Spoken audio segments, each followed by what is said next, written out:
Hello. Now to address the different patterns and more importantly, the different possible combinations of patterns to design and implement enterprise application. We are going to start focusing on the business logic. So the business logic contains probably the most complex part of your application, and complex in the sense that it is going to be specific of the particular domain you are addressing, uh, while the other parts can be complex as well, but probably is more technology focused. This complexity in the sense that probably you're going to use tools that generate code for you and solve most of these things, so that probably you don't need to worry. Maybe you need to just to pick the right tools, like we just pick, for instance, a Spring or a Vue or whatever. But in this part where are going to implement the business logic, basic is the part that actually you're going to write the business rules, or you're going to write code that is going to change quite often, at least if your application is successful and uh, is delivering and supporting a successful business, and then new requirements will occur and things keep changing.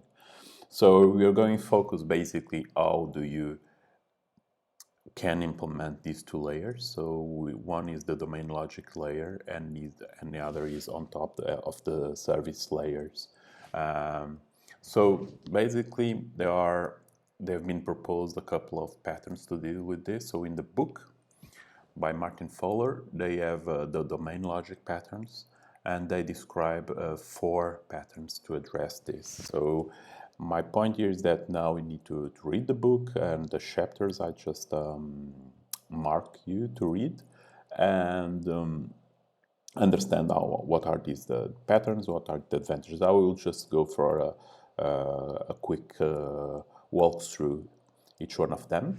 So the first one is transaction script, and the idea of transaction script is they basically a non-object oriented approach to this. Is that sense that you have business logic, you focus this business logic from the point of view of the use case. So a user is interacting with your system and wants to perform some function. So it's a use case. So, and basically you are going to implement in a procedural way in the same place all the business logic that deals with this use case.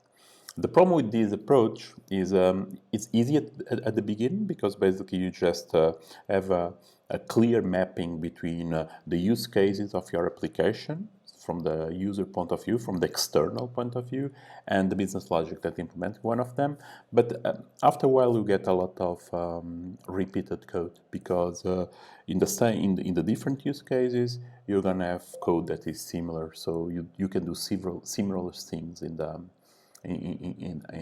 for different use cases, and you keep repeating this code.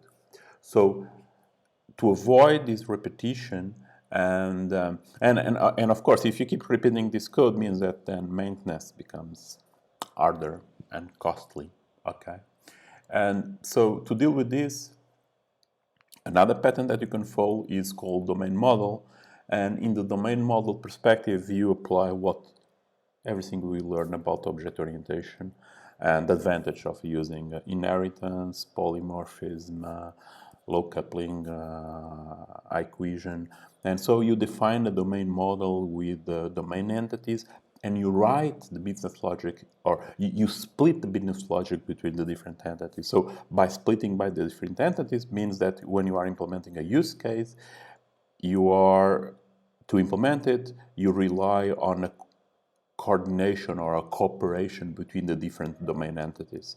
And of course, then for different use cases, you may reuse parts of the business logic, because you reuse these objects.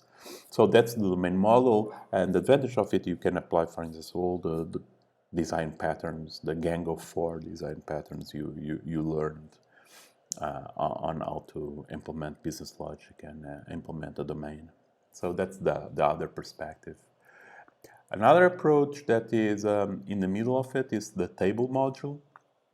And the idea of the table module is you're gonna, so this is just related with business logic, where you're gonna have the business logic. So in the transaction script, the business logic is in some sense is cohesive from the point of view of the use case. Okay, here you're gonna put all the business logic together that is related with a particular entity, with a particular table in some sense. So that's why it's called table module. So for instance, you have a contract, a product, a value recognition. So you have a single instance for all the instances. So you have a single instance of contract for all the instances of contract, and you write the business case here. Okay, this applies very well when you have a kind of application where you don't have very complex business logic, and the most of the operations that you do is what we really call the CRUD operations. So it's create, read, update, and delete operations.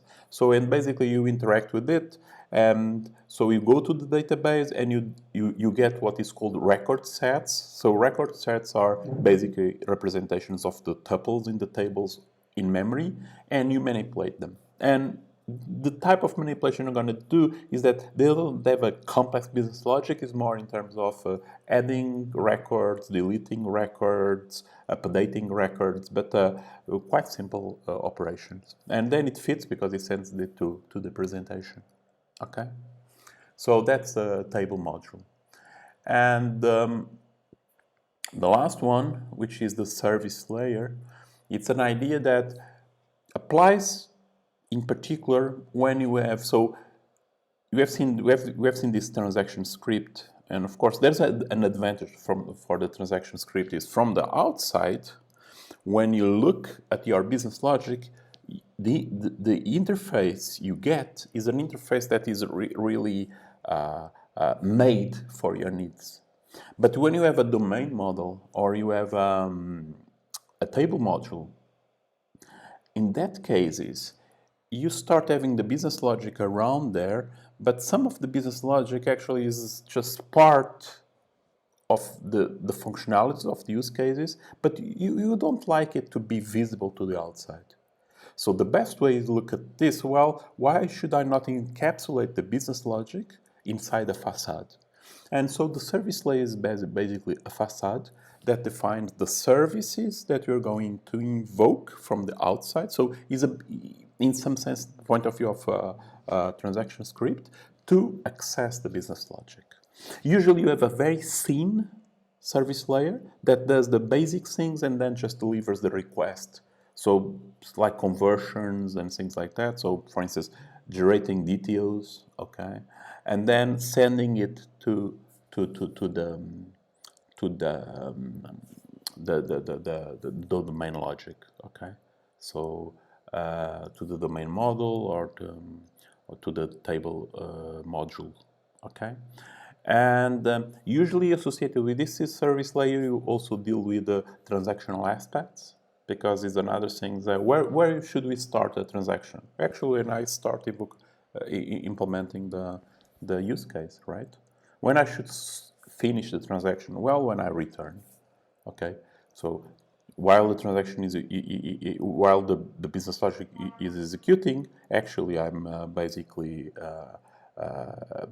executing in the context of a transaction, okay? At least in some cases, if you don't have complex performance problems, because if you ever need to deal with this in a different way. But actually, that's the way we have done it in the project.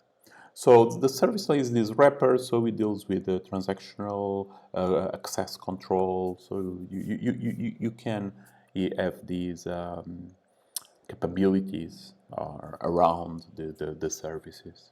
Okay. So now read the chapters and learn about how do you or how can you organize your business logic, okay, and the variation of these of the different ways of the different strategies to organize it, and advantages and disadvantages as usual.